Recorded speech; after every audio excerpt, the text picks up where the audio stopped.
예수님께서 태어나셨고 또 예수님이 사역하셨던 거룩한 땅, 성지입니다. 그것 하나만 해도 상당히 중요한 땅입니다만 이스라엘은 농사 짓는 부분에서도 아주 손꼽히는 세계적인 농업국가입니다. 우리나라 강원도 정도 크기밖에 되지 않는데요. 농산물 수출하는 것은 상당한 그 나라의 수익으로 되어 있습니다. 이스라엘을 다녀오신 분들은 아시겠지만 대추 야자라든지 또 올리브 기름이라든지 또 이스라엘 석류라든지 또 오렌지라든지 이런 거 수출해서 농산물 수출로 인해서 그 나라의 GNP를 많이 높이는 그런 나라가 이스라엘입니다. 물론 여기까지 들으면 그럴 수도 있겠다 할 수 있지만 이스라엘 땅에 직접 가보면 도대체 그것이 가능할까? 고개를 가유뚱하게 만드는 그런 풍토인 것을 우리가 알 수 있습니다. 이스라엘은 지중해성 기후로서 겨울에는 비가 옵니다. 겨울이라 하면 한 11월 달부터 새해 한 3월 달까지 그때는 우기라고 부르고 비가 많이 옵니다. 많이라고 해서 장마철처럼 그렇게 오는 건 아니지만 하여튼 비가 많이 내리고 여름은 건기입니다. 4월 달부터 10월 달까지는 거의 비가 오지 않습니다. 한여름엔 아주 덥고 비가 오지 않죠. 그래서 이스라엘에 가보면 사막지대가 많습니다. 비가 오지 않으니까 당연히 사막지역이 많죠. 사막지역에서 농사를 짓는다. 쉽지 않은 일이죠. 근데 그 땅 자체도 돌이 또 굉장히 많습니다. 그 지역이 이 지진이 일어나고 이런 것들이 있는 그 화산 활동들이 많은 그런 지진 발생 지역이었었기 때문에 돌들이 굉장히 많습니다. 그런 땅에서 농사를 짓는데 그것이 세계적인 농업국가로 이렇게 알려질 만큼 농사를 짓는다고 하는 것은 이 이스라엘 민족이 어떻게 없는 물을 만들어내고 또 그 돌 많은 땅에서 그렇게 농사를 지을 수 있었는가 하면 이제 갈릴리 호수물을 사용해서 그걸 이제 관계시설이라고 하죠. 수로를 잘 만들어서 지금도 그 수로를 이용해서 농사를 짓고 있습니다. 불가능해 보이는데 농사 짓는 일을 잘 하고 있는 나라가 이제 이스라엘입니다. 또 한 가지 이스라엘의 특징은 이제 군사력입니다. 우리나라 강원도 정도 되고 인구 해봐야 지금 현재 인구가 한 800만 명 정도 됩니다. 서울 인구만큼도 되지 않아요. 아주 적은 인구입니다. 그런데 이스라엘 그 주변에 4개의 나라가 둘러싸고 있습니다. 물론 한쪽은 지중해 바다가 있지만 그 밑에 쪽에 이집트가 있고 또 동쪽에 요르단이 있고 북쪽으로 올라가면 레바논과 시리아가 있습니다. 이 4나라는 전부 다 이슬람이라는 종교를 가지고 있는 아랍 국가들이죠. 이 4나라와 늘 갈등 관계에 있습니다. 그래서 여러분들도 아마 잘 아시겠지만 1967년도에 6일 만에 전쟁에서 승리했는데 당시의 군사력은 그 아랍 연합군이 한 50만 명, 군대가 50만 명이었고 이스라엘 군대가 2만 명이었는데 이 2만 명 군대가 50만 명을 엿새 만에 승리한 것이죠. 아주 재미있는 일화들이 많이 있습니다만 왜 엿새인가 하면 일의 날, 7째 날 예배드리기 위해서 엿새 날 그 전쟁을 종전선언을 하고 끝냈다고 하는 거예요.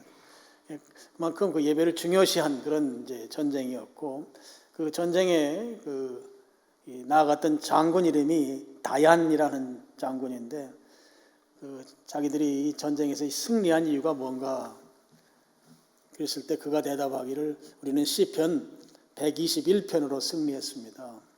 시편 121편은 내가 산을 향하여 눈을 들리라. 나의 도움이 어디서 올까? 나의 도움은 천지를 지으신 여호와에게서로다. 하나님이 도와주셔서 승리했다. 이게 불가능한 전쟁인데 이 전쟁에서 승리하고 지금도 그 작은 나라인데 그 이슬람 국가들 속에서 그렇게 아주 당당하게 살고 있는 것은 물론 지금 핵을 보유하고 있는 나라이긴 합니다만 어쨌든 그 아주 강력한 군사력을 가지고 있는 그런 나라입니다. 그리고 세계적인 부자들, 또 세계적인 학자들, 유대인들 가운데 많이 있습니다. 최근에 아주 부자가 된 사람 두 사람을 소개하면 유대인들 가운데 SNS 가운데 가장 많이 사람들이 사용하는 SNS가 페이스북이라고 하는 SNS가 있습니다. 이 페이스북을 만든 사람이 마크 저커버그라고 하는 사람인데요. 이 사람은 1984년생입니다. 지금 그걸 만든 이 마크 저커버그는 유대인입니다. 근데 아마 세계적인 이 재벌 랭킹에 아마 3위권 이내에 들어갈 것입니다. 아직 채 40살이 되지 않은 젊은 사람인데 그 페이스북을 만들고 20살 때 만들었으니까 20년이 지금 채 안 됐습니다. 그런데 세계적인 재벌로 지금 돼 있죠.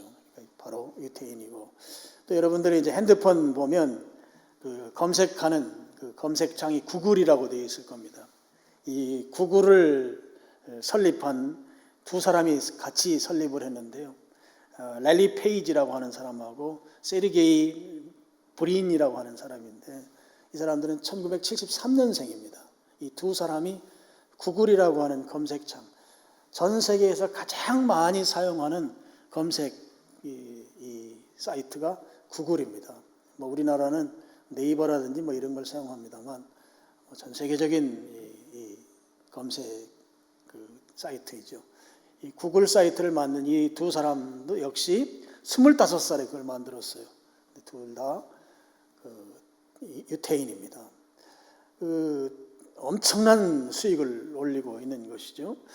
그래서 최근만 해도 유태인들이 세계적으로 두각을 나타내는 것을 볼 수가 있고요. 그리고 미국 여러분들 잘 아시지만 미국 경제 또 세계 경제와 밀접하게 연관이 있잖아요. 미국 경제를 주름잡고 있는 사람들이 대부분 유태인들이고 노벨상 수상자들을 가장 많이 수상한 민족이 또 유태인들이고 그렇습니다. 유대인들이 이렇게 창의적이고 불가능해 보이는데 그 불가능한 속에서 가능성을 만들어내고 그리고 지금도 여전히 세계적으로 잘 나가는 이유가 무엇인가? 이제 학자들이 많이 연구를 했겠죠. 근데 거의 대부분 연구자들이 동의하는 한 가지 이유가 있습니다. 유대인들이 이렇게 잘 나가는 이유가 뭐냐? 그 이유로 거의 대부분이 꼽고 있는 것이 바로 교육입니다. 교육 때문에 이 유대인들이 이렇게 잘 나가고 있다. 그냥 교육이 아니고 학교 교육 이런 것이 아니라 더 심층적으로 연구한 결과는 가정교육이다 하는 것입니다. 가정에서의 교육을 통해서 유태인들이 이렇게 세계적으로 두각을 나타낸다. 가정교육을 더 찾아보니까 가정교육 중에서도 특별히 엄마의 신앙교육의 결과더라 하는 것이에요. 유태인들이 지금 이렇게 세계적으로 두각을 나타내는 것을 심층적으로 파고 들어가 보니까 엄마의 신앙교육으로 말미암더라 하는 것입니다. 유대인들은 그 교육에 있어서 그 엄마의 역할을 굉장히 중요하게 여깁니다. 그래서 어떤 분은 그렇게 표현까지 했어요. 유대인들의 그 교육을 보면 꼭 모계사회 같다 하는 거죠. 유대인들은 물론 이 유대교라고 하는 종교적 차원에서 보면 그들은 굉장히 가부장적이고 그 부계적인 남성 중심의 사회예요. 종교적으로는. 그런데 교육으로 가면 그 유대인들은 모계사회처럼 그만큼 엄마 여성의 역할이 크다라고 하는 것이죠. 이런 것을 단적으로 알 수 있는 것이 이스라엘 시민권 주는 겁니다. 지금도 이스라엘의 시민권을 얻을 수 있는 그런 찬스를 보면 아버지 어머니가 다 유대인이면 자식은 그냥 시민권을 얻을 수 있습니다. 신청하면 바로 나옵니다.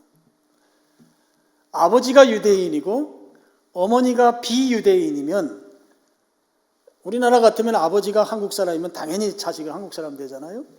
근데 유대인들은 그렇지가 않습니다. 아버지가 유대인이고 어머니가 비유대인이면 그 자녀는 시민권을 얻는 게 굉장히 까다로운 절차를 밟아야 합니다. 그 외국인이 한국에 귀화하기 위해서 한국 국적을 취득하려면 굉장히 까다로운 절차를 밟듯이 거의 그런 절차를 밟아서 통과해야만 시민권을 얻을 수가 있습니다.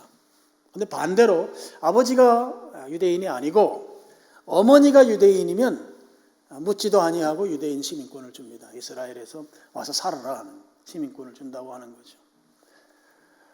이들이 왜 이 어머니 쪽에서 어머니가 유대인이면 그 자식은 무조건 유대인으로 받아주는, 왜 그렇게 하는가 하면 그 어머니의 신앙 교육, 어머니의 교육은 유대인으로 인정할 만큼 그만큼 이더인 사회가 그 엄마의 신앙 교육에 대해서 다 동의하고 있다고 하는 것이죠. 어머니가 유대인이면 자식은 틀림없다 하는 것입니다. 여러분들 유대인들이 가지고 있는 한 가지 그들이 그 교육의 그 기저에 흐르는 사상이 하나가 있는데요. 어떤 사상인가 하면 성경으로 기른 자녀는 절대 잘못되지 않는다고 하는 사상이 있습니다. 성경으로 기른 자녀는 절대 잘못되지 않는다. 그래서 이런 이 교육 기저에 흐르는 이 사상 때문에 유대인들은 아이가 3살이 되면 그때부터 율법을 교육시키는 거예요. 율법을 교육시키라고 신명기 6장에 보면 쉐마, 이 교육명령이죠. 이 쉐마 말씀에 따라서 그들이 아이가 3살 되는 그때부터 시작해서 율법교육, 성경교육을 시키는 것이죠. 여러분 신명기 6장 4절부터가 쉐마 말씀인데 그중에 특별히 부모에게 주는 말씀이 6절과 7절에 있습니다. 우리 스크린 보시고 같이 한번 읽어보시죠. 오늘 내가 내게 명하는 이 말씀을 너는 마음에 새기고 7절 내 자녀에게 부지런히 가르치며 집에 앉아 있을 때에든지 길을 갈 때에든지 누워 있을 때에든지 일어날 때에든지 이 말씀을 강론할 것이며 부모에게 말씀을 내 마음에 새겨라. 6절에 보면 마음에 새기라는 것은 인격 속에 인격화시키라는 거거든요. 그리고 자녀들에게 7절에 부지런히 가르치라는 거예요. 부지런히 가르치라는 건 이게 원어를 보면 이런 의미가 있어요. 부모의 마음에 그 말씀을 새겼잖아요. 이 새긴 것을 부지런히 가르친다는 건 자녀에게도 내게 새겨진 그대로 자녀의 마음에도 그걸 새기라는 말이거든요. 집에 앉았을 때든지 집에 있을 때 또 길을 갈 때 집에 있을 때는 집에 돌아오고 외출했을 때 또 귀가했을 때를 말하는 거죠. 또 누워있을 때든지 일어날 때든지 잠잘 때든지 잠에서 깰 때든지 그러니까 24시간 어떤 상황 어디에서든지 말씀을 가르치는 일을 부지런히 하라는 거예요. 자녀에게. 그래서 네가 내 마음에 새긴 것처럼 자녀도 그 말씀을 새기도록 하는 일이 이게 부모가 할 일이고 엄마가 할 일이다. 그래서 이 말씀에 순종해서 유대인 부모들은 자녀가 3살 되면서부터 철저하게 율법 이 말씀을 교육하는 것이죠.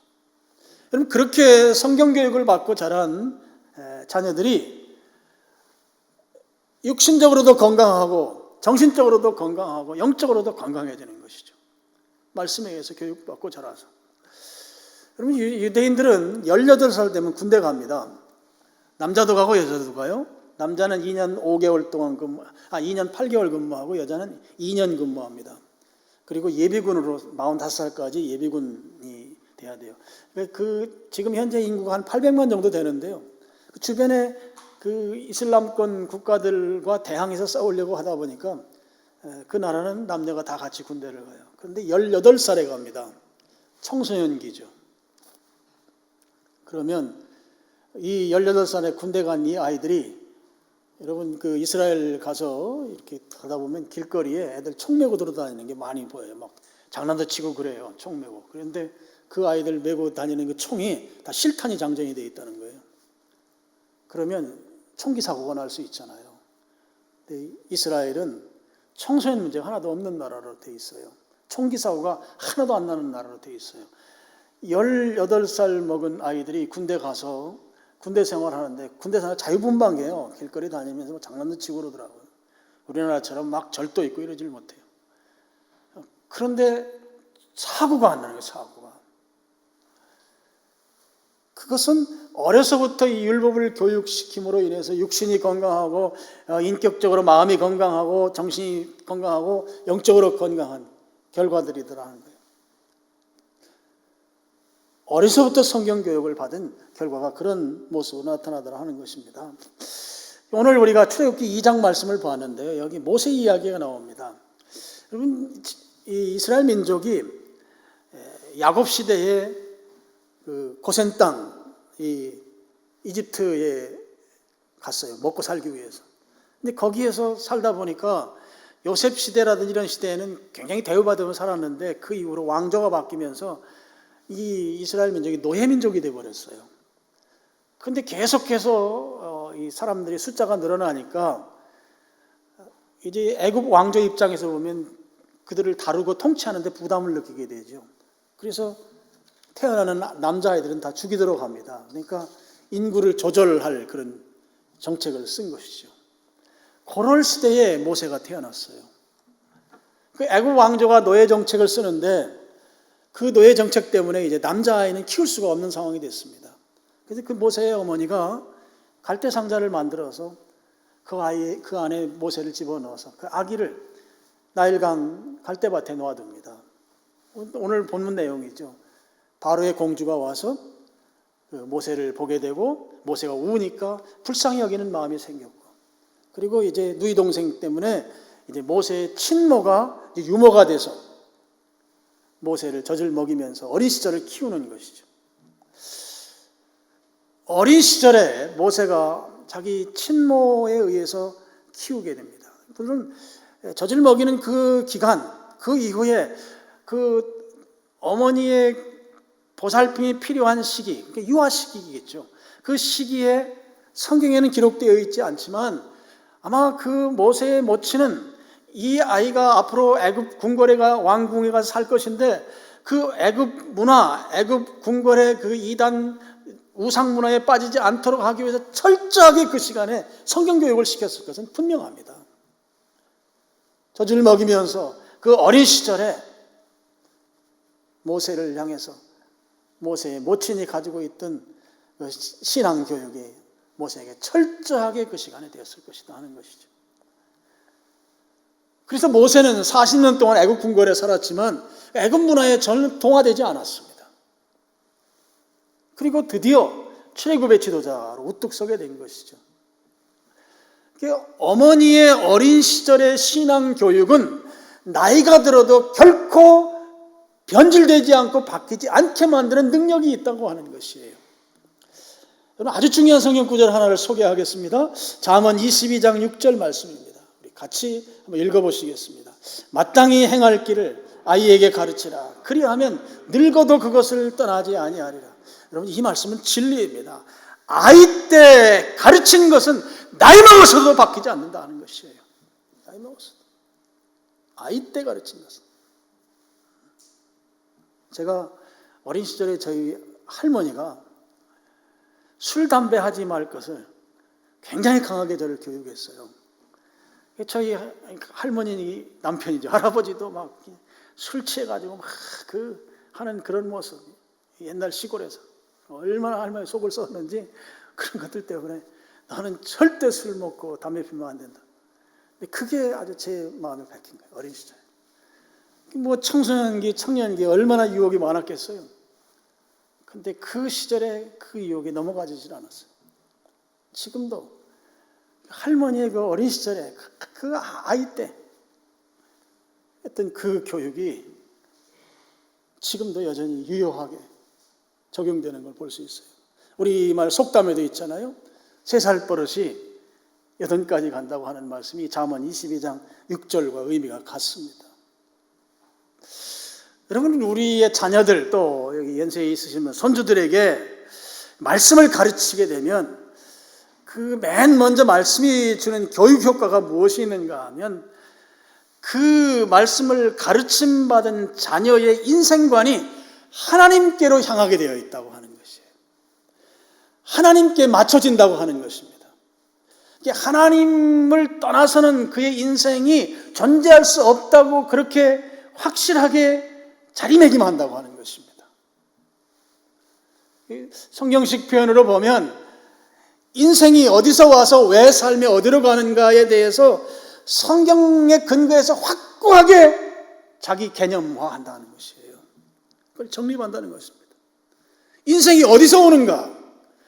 하나님께로부터 온다 하는 것입니다.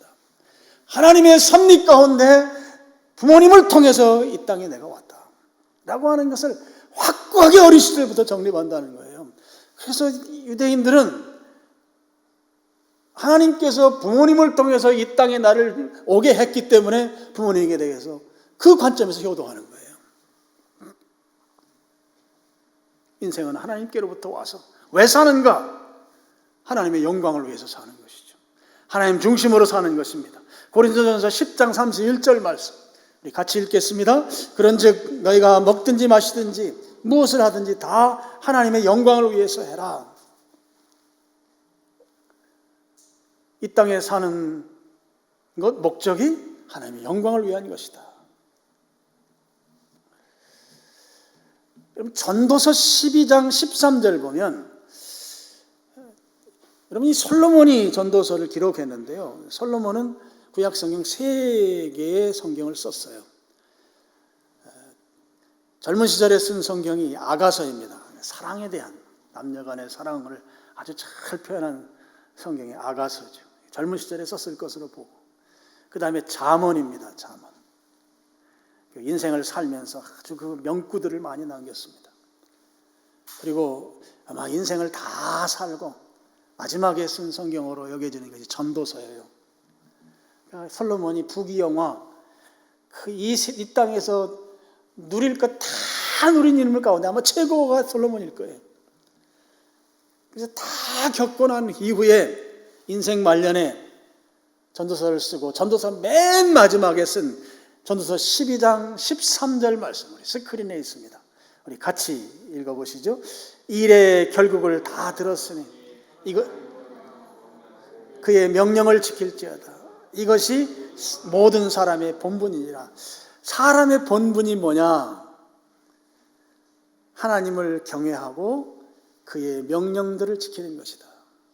일의 결국을 다 들었다고 하는 것은 지금까지 내가 다 말했다. 전도서 지금 마지막 얘기죠. 내가 결론 말한다. 결론. 인생 살아보고 희노애락 다 경험하고 누릴 거 다 누려보고 이제 인생 말년에 와서 내가 결론으로 말하는데 인간의 본분이 뭐냐? 하나님 경외하고, 경외가 뭐예요? 예배입니다. 하나님 예배하고 그의 명령 말씀대로 살아라 하는 거예요. 이게 사람이 할 일이다 하는 것이죠. 하나님 예배하고 그의 명령들을 그의 말씀대로 사는 것, 이게 하나님의 영광을 위해 사는 것입니다. 왜 살아요? 하나님 예배하고 하나님께서 주신 명령들을 지키는 삶, 이게 인간의 본분인데 그 본분하는 것, 이게 하나님의 영광을 위해 사는 것이다. 그 삶이 우리가 사는 목적이다 하는 것이죠. 그 다음에 인간은 어디로 가는가? 다시 창조주 하나님께로 갑니다. 육은 흙에서 왔기 때문에 흙으로 가지만 영은 하나님께로 간다고 하는 것이죠. 전도서 3장 20절 21절 말씀 우리 스크린 보시고 같이 한번 읽어보겠습니다. 다 흙으로 말미암았으므로 다 흙으로 돌아가나니 다 한 곳으로 가거니와 인생들의 혼은 위로 올라가고 짐승의 혼은 아래 곧 땅으로 내려가는 줄 누가 알랴. 솔로몬이 이 우리의 육은 흙에서 왔으니 흙으로 가지만 이 혼, 루하흐거든요. 혼은 영으로도 바꿔서 번역할 수 있어요. 위로 올라간다는 것입니다. 그래서 로마서 11장 36절 우리 같이 여기도 같이 읽어보시죠. 이는 만물이 주에게서 나오고 주로 말미암고 주에게로 돌아감이라. 그에게 영광이 세세에 있을지어다. 성경 교육을 통해서 그 교육을 받은 자녀들이, 그 교육을 받은 사람들이 확실하게 하나 깨닫게 되는, 그리고 교육의 결과로 갖게 되는 것은 우리의 인생이라고 하는 것은 하나님과 분리될 수가 없다라고 하는 사실을 철저하게 깨닫는 것이다 하는 것이에요. 성경 말씀대로 교육받고 성경 말씀대로 훈련받고 성경의 가르침을 받아보니 우리의 인생이라고 하는 것이 하나님과 분리될 수 있는 존재가 아니다 하는 것이에요. 하나님과 함께 가는 이 인생이라고 하는 사실을 확실하게 인식하게 된다고 하는 것입니다. 그래서 유대인들은 그 사실을 인식하기 때문에 안식일을 철저하게 지켰던 것이에요. 지금도 유대인들은 안식일 되면 안식일 날 가게 문 다 닫고 가족들이 모여서 안식일 금요일 날 저녁에 같이 식사를 같이 하고 그리고 편히 쉬고 그 다음 날 회당에 가서 예배를 드립니다.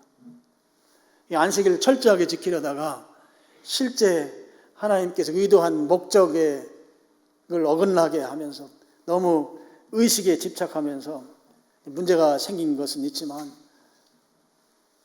우리 인생이 하나님과 결코 분리될 수 없다고 하는 이 사실을 깨닫고 보니 안식일을 잘 지키지 않으면 안 되는 그런 것이었던 거죠. 그래서 아까 말씀드렸던 대로 6.1 전쟁도 왜 6.1인가 하면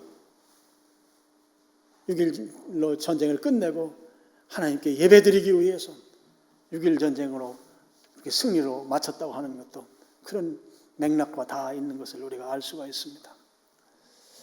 여러분, 율법은 613가지의 하라고 하는 말씀과 하지 말라고 하는 말씀이 있습니다. 하라고 하는 긍정의 명령은 248가지이고 하지 말라고 하는 명령은 365가지입니다. 어려서부터 그걸 철저하게 부모가 교육시키는 거예요. 특별히 엄마가 그렇게 교육시키는 거예요. 말씀에 이거 하지 말라고 한 거, 하지 말아야 된다. 이건 해야 한다. 그렇게 교육을 시켰더니 또 하나의 교육 효과가 나오는데 요즘 말로 하면 인성교육이 되더라는 거예요. 인성교육. 인성교육은 바꿔서 말하면 사회화 교육이죠. 성경교육 잘 시켰더니 그 교육으로 인해서 사람들이 자기 절제력이 아주 뛰어나고 책임감이 너무 강한 거예요. 이 유대인들의 특징입니다. 자기 절제력이 뛰어나요. 우리 민족과 좀 다른 측면이에요. 그 다음에 책임감이 강해요. 특별히 공동체에 대한 책임감이 아주 강합니다. 자기 민족에 대한 책임감. 개인주의가 아니라 자기 민족에 대한 책임감이 아주 강한 그런 민족적 특성을 나타내요. 이런 민족적 특성이 신앙교육에서 왔다 하는 거예요. 그래서 우리 여러분 잘 아는 대로 이들은 구제의 11조를 합니다. 내가 하루 삼시세끼 밥을 먹으면 우리 민족 가운데 혹시 밥 굶는 사람이 있는가 해서 구제의 11조, 우리 성경에 나오는 연보죠. 연보합니다. 나만 삼시세 때 밥을 먹을 게 아니고 밥 못 먹는 사람도 같이 나눠 먹자는 것이죠. 공동체에 대한 책임감. 여러분, 공동체에 대한 책임감을 잘 나타내는 최근의 일 가운데 한 가지가 여러분, 백신 접종 세계 1위가 어느 나라예요? 이스라엘이에요. 공동체에 대한 그 책임감이라고 하는 민족적 특성이 만들어낸 것이죠. 제가 그 기사를 좀 찾아서 읽어봤더니 이 팬데믹이 일어나게 하면서 그들은 백신을 연구하는 그 회사들에게 보통 가격의 40%를 더 비싸게 주면서 이미 구입 계약을 맺어놨대요.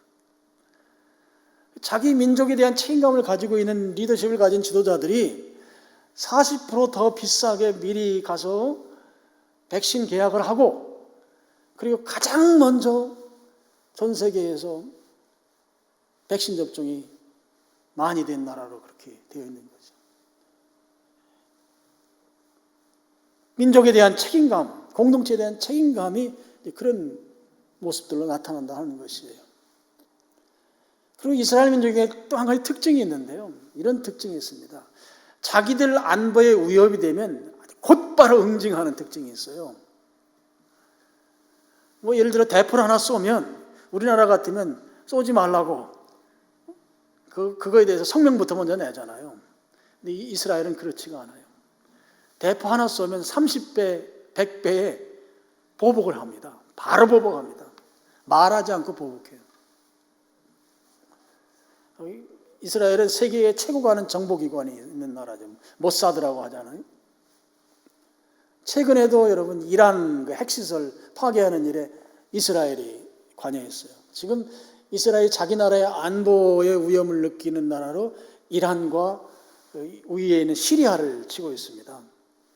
두 나라가 지금 핵을 개발하고 있거나 지금 개발했거나 그런 거죠. 그러니까 이란의 핵 개발하는 지도자들을 막 암살하고 막 이런 일들을 이스라엘이 하고, 이번에는 그 핵시설을 파괴시키고 막 이런 일들이 여러분 아마 뉴스에서 보셨을 거예요. 시리아도 마찬가지. 근데 이 시리아를 가만히 보니까 북한에서 기술 지원을 한다는 사실을 이스라엘이 알았어요. 그래서 여러분들 아마 뉴스에서 예전에 한번 보셨을 거예요. 한 2년 전인가 나왔었어요. 북한이 핵 개발하는 걸 왜 한국과 미국이 그냥 보고만 있는가? 한국과 미국이 응징하지 않으면 이스라엘이 응징하겠다. 우리가 즉시 응징하겠다. 북한에 대해서 이스라엘이 공격하겠다는 그런 말까지 했었던 적이 있습니다. 자기네 나라의 안보에 위협이 되면 이스라엘은 즉각이에요, 즉각. 다른 얘기 없어요. 그래서 그 조그만 나라가 그 아랍연합의 그런 삥 둘러싸여 있으면서도 그 당당하게 그렇게 살고 있는지도 모르겠어요. 그만큼 어려서부터 이 성경 교육을 시킨 그 결과가 자기 절제, 그 다음에 책임감, 특별히 공동체에 대한 책임감이 아주 강한 그런 민족적인 특성, 그런 인성교육, 사회화 교육을 시켰다 하는 것이죠. 그래서 이제 유대인의 교육을 연구한 분들은 바로 그런 측면들이 지금 유대인들이 모든 분야에서 아주 탁월한 성공을 나타내고 있는 것이 아니냐, 그렇게 말들을 하고 있습니다. 여러분, 유대인 엄마들과 우리 한국의 엄마들 관심사가 좀 다르죠. 자녀에 대한 관심사. 우리 엄마들 또 우리 할아버지 할머니도 마찬가지일 것 같은데, 자녀에 대한 관심사는 우리 민족에게 있어서는 성적이 아마 제일 큰 관심사예요. 성적. 자녀의 성적. 등수 안에 좀 들어야 되는 거죠. 근데 유대인 엄마들은 달라요. 유대인들은 이런 생각을 갖고 있습니다. 하나님께서 모든 각 개인에게 달란트를 주셨다. 그래서 모든 개인은 하나님이 주신 달란트를 받아 가지고 이 땅에 태어났다. 그래서 등수로 따져서 1등을 하거나 아니면 꼴찌를 하거나 하나님의 관점으로 보면, 하나님의 계산기로 두드리면 결과값은 모두가 같다. 이스라엘의 엄마들은 그렇게 생각한다는 것이죠. 그래서 이스라엘 어머니들의 관심사는, 자녀에 대해서 우리는 성적에 관심이 많지만 자녀에 대한 관심사가 어디에 있는가 하면 내 자녀가 신앙이 제대로 박혀 있는가, 그렇지 아니한가에 가장 큰 관심을 두고 있다는 것이에요. 우리의 아들이, 우리의 딸이 하나님을 제대로 경외하는가, 하나님을 제대로 예배하는가, 신앙이 제대로 박혀 있는가, 그렇지 아니한가에 관심을 두고 있다는 거예요. 많이 다르죠. 하나님의 계산기로는 성적은 꼴찌 하나, 1등 하나, 결과값은 같다 하는 거예요. 중요한 것은 다 달란트를 가지고 태어나니 그 달란트가 어렸을 때 나타날 수도 있고 나이가 들어 나타날 수 있으니, 그러니 중요한 것은 지금 이 아이가 주눅들지 않고 건강하게 잘 자라는 거에 관심이 있고, 그럼 그 핵심에 하나님을 신앙하는 그 신앙이 제대로 되어 있느냐에 관심을 가질 수밖에 없다는 것이죠. 그래서 여러분, 유대인 엄마들은 자녀들에게 자신감을 키워주기 위해서 칭찬하는 것을 아까워하지 않는다고 해요.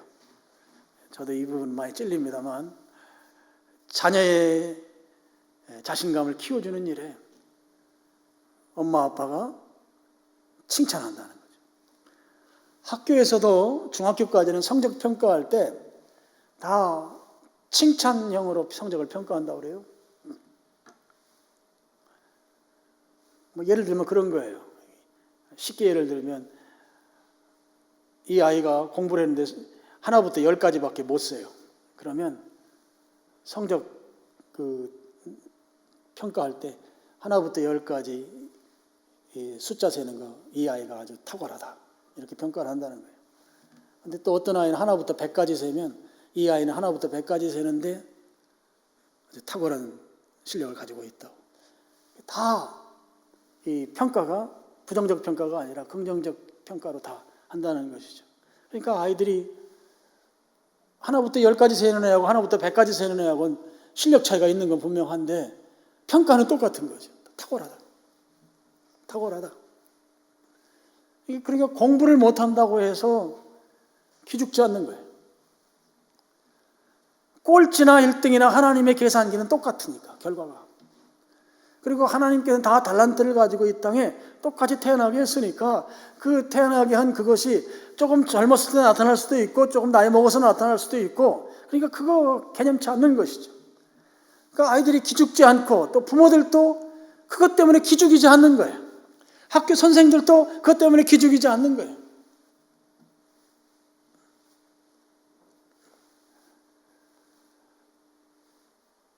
우리의 부모들하고 이스라엘의 부모들하고 자녀에 대해서 두는 관심사가 다른 거예요. 오늘 말씀의 결론입니다. 3절 말씀을 보면은요,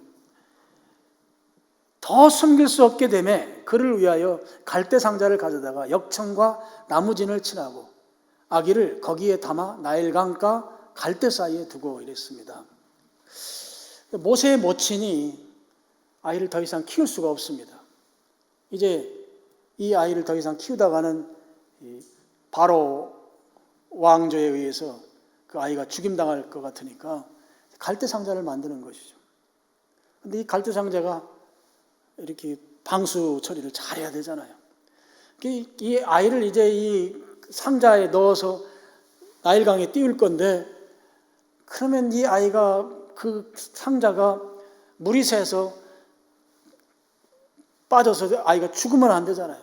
그러니까 엄마 입장에서는 갈대 상자를 만든 일에 최선을 다했을 거예요. 물이 안 새도록. 한 번 해보고 또 2번 해보고 또 물에 담가도 보고 또 하다 혹시 물에 이렇게 불어서 혹시 새지는 않을까 하면서 그거 얼마나 노심초사하면서 갈대 상자를 만들었겠어요. 그리고 아이를 그 상자에 넣어서 나일강 갈대밭 사이에 두었습니다. 여러분, 여기에 오늘 우리 자녀 교육에 하나의 중요한 진리가 있어요. 아이를 부모가 키우는 것이 아니고 키울 수 없으니 나일강 갈대 상자에 넣어서 갈대밭에 둔다 하는 것은, 주님, 내 아이를 제가 어떻게 할 수가 없습니다. 이 아이를 주님이 키워주십시오. 그래서 이 아이를 갈대 상자에 넣어 나일강에 놓는 것은 하나님께 맡기는 것이다. 하나님께 맡기는 거예요.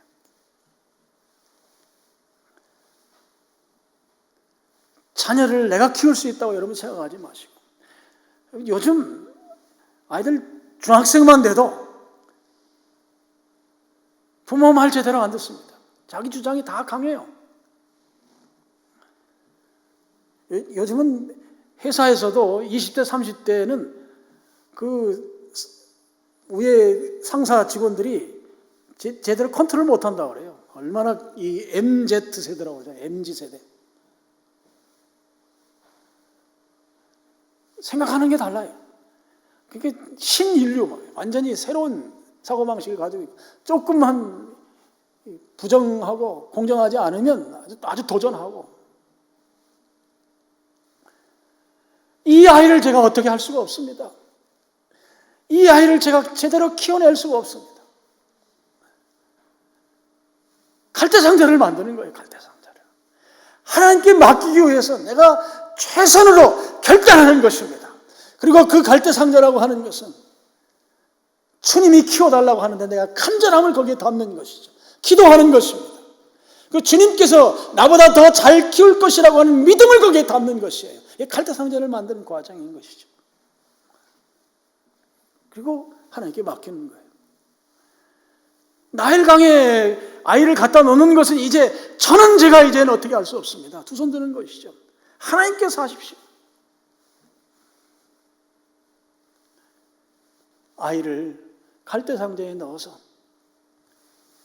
나일강에 놓는 것은 하나님께 키워달라고 하나님께 맡기는 것. 그래서 여러분, 우리의 자녀를 하나님께 맡기시길 바랍니다. 하나님께서 책임지고 키워주시는 것이죠. 모세가 그렇게 하나님께 맡겨진 거예요. 근데 그 때마침 바로의 공주가, 여러분이 공주로 나오지만 이 자식 없는, 이제 나중에 여왕이 되거든요. 이 사람이 모세를 보고 그때 마침 상자를 열었더니 모세가 울고, 우는데 거기에 극렬한 마음이 생긴 거예요. 여러분, 이 하나하나가 톱니바퀴 돌듯이 하나님이 정확하게 이끌어가는 걸 볼 수 있잖아요. 그리고 모세의 누이가 보모를 소개하고, 근데 그게 친모잖아요. 하나님이 일하심이 얼마나 정확하시냐고요. 내가 붙들고 있을 때는 내가 할 수 있을 것 같아서 붙들고 있지만 그것은 불가능하지만 하나님께 맡겼더니 하나님께서는 톱니바퀴 돌아가듯이 정확하게 모세를 키우는 것을 볼 수가 있습니다.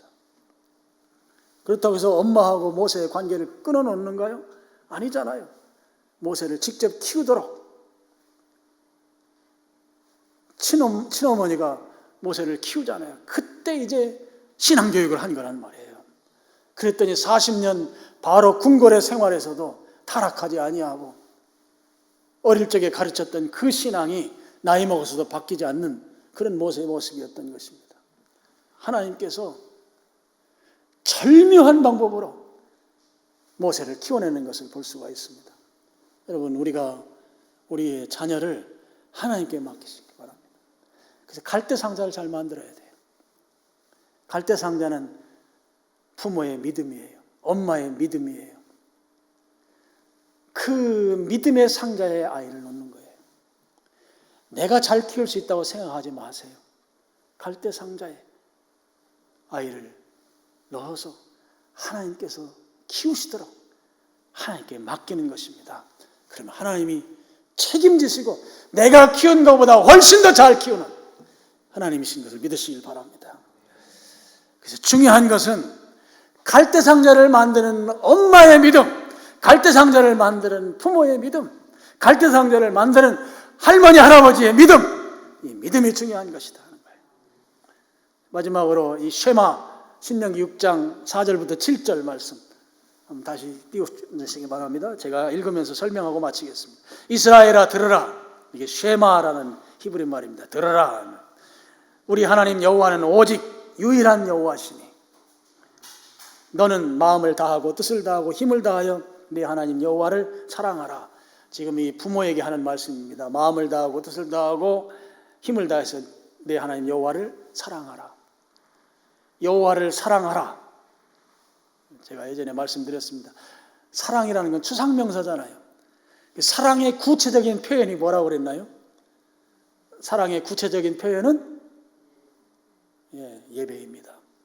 그러니까 부모는 예배를 잘 드리는 것부터 시작해야 돼요. 예배 잘 드리는 데서부터. 하나님 사랑하는 것의 구체적인 표현은 예배입니다. 예배를 잘 드리는 삶. 이게 뭐예요? 갈대 상자 만드는 거예요. 갈대 상자. 물 새지 않는 갈대 상자 만드는 거라고. 하나님께 띄워보내기 위해서 내가 결단하고 준비하는 과정이라고요. 그 다음에 6절, 오늘 내가 네게 명하는 이 말씀을 너는 마음에 새기고 7절, 네 자녀에게 부지런히 가르치며 집에 앉아있을 때든지 길을 갈 때든지 누워있을 때든지 일어날 때든지 이 말씀을 강론할 것이며 내가 하나님을 예배하면서 하나님 사랑하는 그 구체적 표현을 통해서 내 믿음으로 갈대 상자를 잘 만들면 우리의 자녀들 그대로 또 잘 가르치는 이것을 통해서 하나님께 맡기는 교육, 하나님께서 책임져 주시도록 갈대상자의 아이를 넣어서 나일강에 놓는 이 결단을 통해서 하나님이 우리의 자녀들, 우리의 손주들을 우리가 기대한 그 이상으로 위대한 인물로 하나님이 키워주실 것을 믿고 그렇게 결단하고 자녀들을 갈대상자에 넣어서 하나님께 맡기는 여러분들 다 되시기를 주님의 이름으로 축원합니다. 기도하겠습니다. 아버지 하나님,